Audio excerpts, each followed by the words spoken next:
You are listening to Who is Muhammad Sallallahu Alaihi Wasallam, a video series to honor and celebrate the life of our beloved Prophet Muhammad. Bismillahir Rahmanir Rahim. The environment is at the heart and center of our deen, of Tawheed, of divinity, and of the creation. Human beings were sent down to the earth by Allah subhanahu wa ta'ala as a Khalifa, as his vicegerent. So we as human beings have a responsibility over this earth. We do not have dominion over it like in some civilizations where they feel that they have complete power and domination over the earth, but in fact we are stewards, and our responsibility is to look after the earth as guardians. So Allah subhanahu wa ta'ala has created us as guardians over this earth, which means that we can use the earth for the benefit of humankind, but what we are not allowed to do is exploit the earth. That's why Islam is a religion of looking after and taking care of the environment, because human beings are part of the creation just like the rest of the creation. We seek to be in harmony with the creation, knowing well that Allah subhanahu wa ta'ala created us and created all of this universe around us. So we are at one with creation.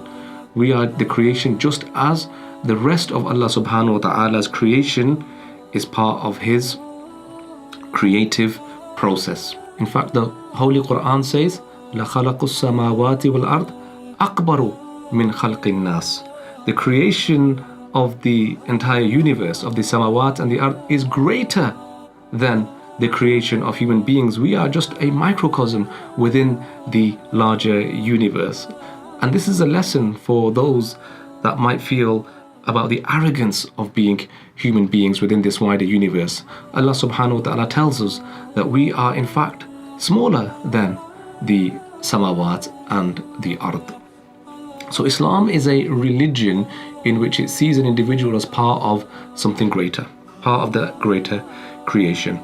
And the Prophet ﷺ in his teachings had been the best example of a person that sees this responsibility set by Allah subhanahu wa ta'ala. And you can see that throughout his life, in his care for the environment, in his care for animals, in his care for conservation. In fact, Mecca and Medina, the two holiest cities in Islam, were declared sanctuaries, were declared as a haram. And in fact, in today's language, we might want to say that the Prophet ﷺ created Mecca and Medina as two, or designated Mecca and Medina as conservation cities.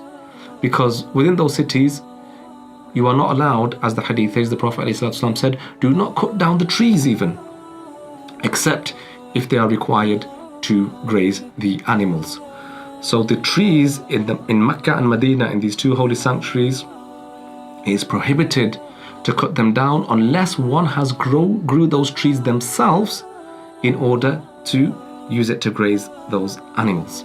So the Prophet ﷺ created Mecca and Medina as two holy sanctuaries in which it was prohibited to cut down the trees. So these were like conservation cities in which we had a great duty, Muslims had a great duty to preserve and conserve the environment. In fact, when we are on Umrah or on Hajj, in our Ihram, we are as Muslims with our greatest sense of being environmentalists.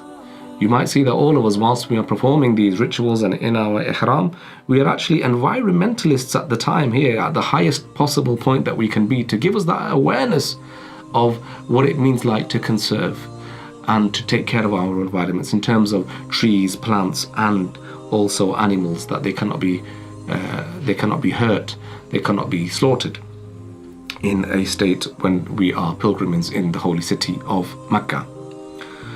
In fact, the Holy Qur'an is very clear about conservation and about wastage and about exploitation. In the Qur'an it says, "Kulu washrabu wa la tusrifu." So eat and drink, but what is not permissible is to waste. And one is not even allowed to waste even a drop of water even. never mind the amount of wastage that we are seeing in our Muslim countries today, unfortunately. Whereas Islam has the teachings to empower us to be the greatest people to take care of the environment, to be conservationists. Rather, in fact, we have become consumerists, and those individuals in our societies that pollute and are wasting so much. In fact, the Prophet ﷺ said in one particular tradition to the Sahabi Sayyidina Sa'ad radiyallahu ta'ala anhu, when he was performing wudu, and he asked, am I wasting water? Because this is wudu, which is a ritual in which one is expected to cleanse themselves properly. The Prophet ﷺ said, لا تسرفوا بالماء ولو كنتم في نهر جار. Do not be wasteful with water, even if you are at the side of a river, even if you are next to flowing water. Do not waste water.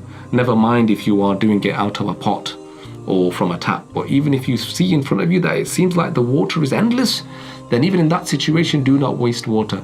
So this hadith is giving us a very important lesson, that being mindful and conserving our resources means that we don't only do this because we think they might finish in front of us. So it's not because of self-interest that if we use too much of one particular resource, it's going to run out.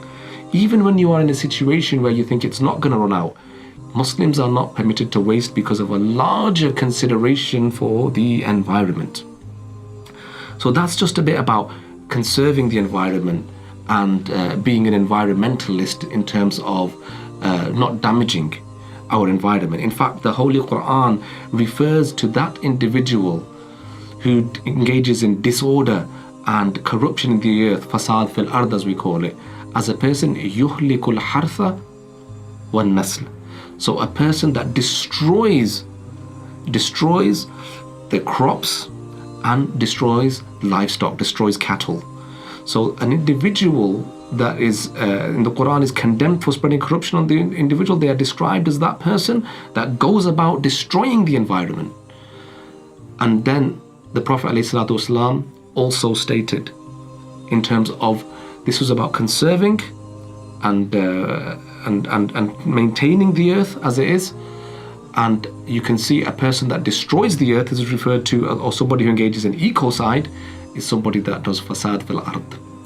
And then the Prophet ﷺ about growing plants and growing trees, looking after the environment, said, even if it is the time of the day of judgment, the day of reckoning, that time, إِذَا قَامَتِ السَّاعَةُ وَفِي يَدِ أَحَدِكُمْ فَسِيلًا. If it is the time of the final judgment, the sky is about to fall on you basically, and you just have a shoot, any one of you has a shoot in their hand, then what should you do? You should plant it. You should plant it. Even if it is the day of Qiyamah is approaching and you have a shoot, then you should plant it. This is what our deen teaches us about the environment. May Allah subhanahu wa ta'ala give us the tawfiq to act upon the teachings of Rasulullah alayhi salatu wasalam in accordance to the teachings of the Qur'an. You are listening to Who is Muhammad sallallahu alayhi wasallam, a video series to honor and celebrate the life of our beloved Prophet Muhammad.